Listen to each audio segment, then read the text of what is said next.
Julien, on a parlé de l'écosystème entrepreneurial. Maintenant, abordons un peu plus le cas de l'université comme écosystème. On en a parlé, ça peut en être un, mais c'est quoi en fait? Comment on peut se servir des ressources de l'université pour créer son écosystème puis voir son idée fleurir? Oui, tout à fait. Tu sais, pourquoi c'est important puis pourquoi l'université peut être là pour un projet en entrepreneuriat technologique? À la base, c'est qu'un projet d'entrepreneuriat technologique, c'est tough. c'est une des formes d'entrepreneuriat les plus dures puis qui nécessite le plus de ressources puis qui comporte beaucoup de défis. Fait que c'est pour ça que l'université peut vraiment jouer un rôle super important pour soutenir des projets. Donc, je dirais qu'il y a 4 façons là, au total que l'université peut appuyer le projet. Donc, comme on nommait tantôt, là, il y a le volet de l'accompagnement des projets. Il y a le volet d'offrir des infrastructures pour développer le projet. Il y a différents services qui peuvent être offerts directement. Puis évidemment, celui que les gens cherchent souvent, c'est le financement aussi là, pour appuyer un projet.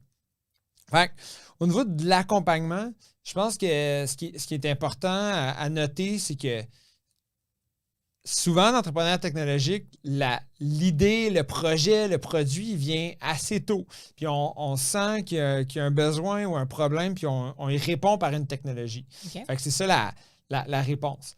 L'enjeu, c'est que dans bien des cas de produits technologiques, il n'y a personne qui en veut. Fait que le marché en veut pas. Parce que l'idée est venue avant une validation terrain en profondeur de est-ce que c'est une vraie problématique? Est-ce qu'il y a des gens qui vivent cette problématique-là de manière vraiment prenante? Puis est-ce que les gens sont prêts à payer pour ce problème-là? Ouais. C'est pour ça qu'au niveau de l'accompagnement, puis surtout au niveau de l'accompagnement d'idées entrepreneuriales puis de la profondeur de ces idées-là, je pense que dans une version, on est vraiment bien placé pour ça. De dire, OK, est-ce que c'est un vrai problème? Est-ce que c'est un vrai problème? Puis est-ce que l'idée, puis la patente, la technologie qu'on a en tête peut vraiment marcher, fonctionner, puis être opérationnel dans un contexte de vie réelle? Okay. Sans mettre trop d'investissement à la fabriquer au complet, puis d'être sûr que ça marche avant de mettre toutes ces ressources-là pour la réaliser. Oui, parce qu'une technologie, c'est des millions, voire des milliards de dollars à développer. Là. Donc, c'est vraiment en amont que vous travaillez, un peu pour comprendre ce que Valérie Grandbois appelait, un peu comprendre le système environnant, comprendre les besoins des différentes du marché pour être en mesure de valider si l'idée, elle est faisable ou pas. Oui, tout à fait, exactement. Puis je pense qu'il y a plein de gens, plein de différents secteurs qui peuvent accompagner. Je pense que la démarche et la validation de marché peut être accompagnée par vraiment un grand nombre d'acteurs. Dans une université, la chance qu'on a, c'est d'avoir différents, plus des experts ou des gens qui ont vraiment développé une connaissance plus ciblée, précise dans certains milieux, certains marchés. Donc ça peut aider à vraiment avoir un accompagnement contextualisé à un marché ou à un domaine spécifique. OK. Donc ça, c'est dans le cadre de l'accompagnement. Oui, tout à fait. Puis justement, l'autre étape qui vient après ça, c'est que une fois qu'on a une idée de où est-ce qu'on s'en va, est-ce qu'il y a des gens qui en veulent, est-ce qu'il y a un marché, après ça, il faut réaliser le projet. Puis oui, il y a des projets, on parlait du garage tantôt, il y a des projets qui peuvent se faire dans un petit garage avec des outils du Canadian Tire. Mais souvent, dans un projet technologique, on a besoin d'infrastructures ou d'installations plus développées. C'est pour ça que, surtout, entre autres, à l'Université de Sherbrooke, les laboratoires de recherche fonctionnent sous forme de plateforme. C'est-à-dire que les labs de recherche, c'est pas ça, c'est mon labo, il n'y a personne d'autre qui rentre dedans. Mais c'est plutôt que chacun de ces gros laboratoires de recherche-là ont une offre de service qui est ouverte, oui, aux autres groupes de recherche, mais aussi à des projets entrepreneuriaux de l'externe. Ah oui? Donc, un projet qui veut travailler sur sur de la microélectronique, par exemple, au 3IT, il va y avoir des infrastructures, des formations accessibles. Puis après ça, un lieu disponible pour une entreprise qui veut se développer là-dedans. Puis après ça, pour un projet qui a à démarrer son entreprise, définitivement, elle n'a définitivement pas les ressources nécessaires pour aller acheter toutes ces infrastructures-là. Donc, c'est pour ça que pour commencer, bien, il y a ces infrastructures-là, ces outils-là, ces équipements-là qui peuvent être disponibles en location, en tarification à l'heure, pour qu'après ça, bien, quand il y aura eu le financement nécessaire, bien, là, l'entreprise peut s'acheter ou se procurer les équipements nécessaires. OK. Donc, c'est possible d'aller réserver, par exemple, sa plage horaire pour aller travailler avec son équipe sur la technologie. Tout à fait. Puis, c'est pour ça que le volet des infrastructures peut être justement essentiel là, pour la création d'un nouveau produit. Ben oui, on pense aux imprimantes 3D, on pense à tout ce qui est nécessaire pour des projets qui sont de plus grande envergure, qui nécessitent une technologie aussi souvent de pointe. Oui, tout à fait. OK. Donc, ça, c'est pour les infrastructures. Maintenant. Ouais. Puis l'autre volet qu'on retrouve dans des écosystèmes, oui, à l'Université de Sherbrooke, mais aussi dans plusieurs autres écosystèmes, c'est des services offerts aux entreprises.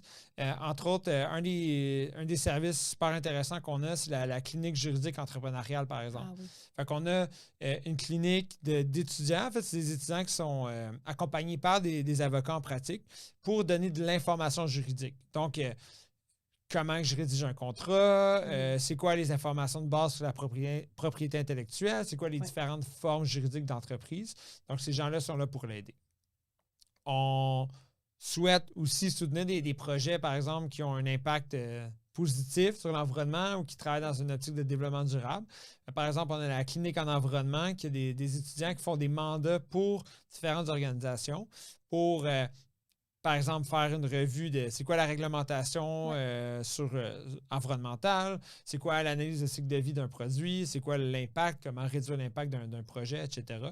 Donc, il y a différents services de ce genre-là, aussi au niveau de communication et marketing. Donc, ça, les projets entrepreneuriaux sur le campus peuvent bénéficier de ces services-là. Okay. Donc, ça, c'est tout pour ce qui est après que la technologie soit développée ou pendant que la technologie est développée, on a accès à ces ressources-là. Tout à fait. Donc, même pendant le travail, pour essayer de développer les différentes sphères nécessaires. Parce que oui, on peut être bon dans le labo puis fabriquer son produit, mais après ça, ben, ça prend des connaissances juridiques, ça prend des connaissances en comptabilité, ça prend des connaissances en marketing après ça. Là. Donc, c'est vraiment possible de s'entourer des bonnes personnes. Comme tu dis aussi, puis de mesurer l'impact social de son produit. Oui, tout à fait. Ouais, parfait. Exact. Donc, ça, c'est pour cette sphère-là. Oui.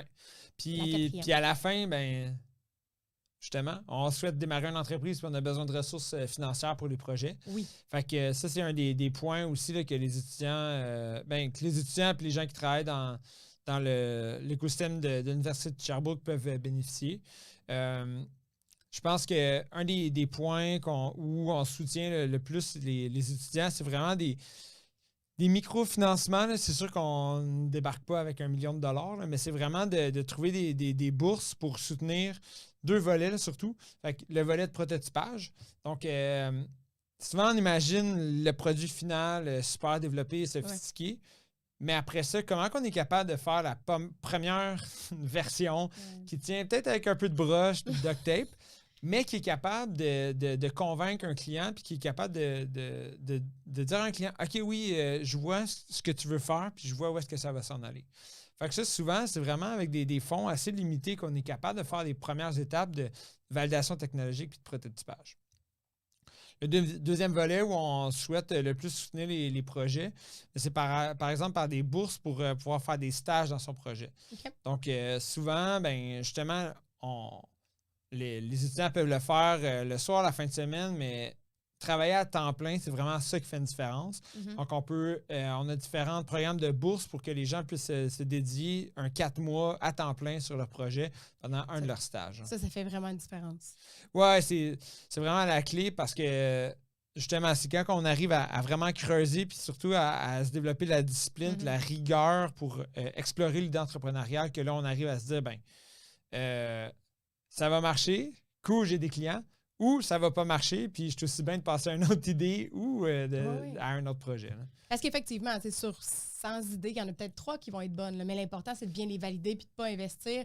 Donc, ce que je comprends, c'est qu'autant l'écosystème que l'écosystème disponible dans les universités vont permettre non seulement la validation de l'idée, mais aussi de manière assez réaliste, la possibilité de savoir si son idée va fonctionner et donc de ne pas mettre du temps et d'investir corps et âme pour finalement sentir que son idée a un glisse ou qu'on n'a pas nécessairement les fonds nécessaires pour pouvoir la mettre en œuvre. Oui, tout à fait. En entrepreneuriat techno, la base, c'est vraiment de tester rapidement, d'évaluer rapidement avec le moins de fonds possible.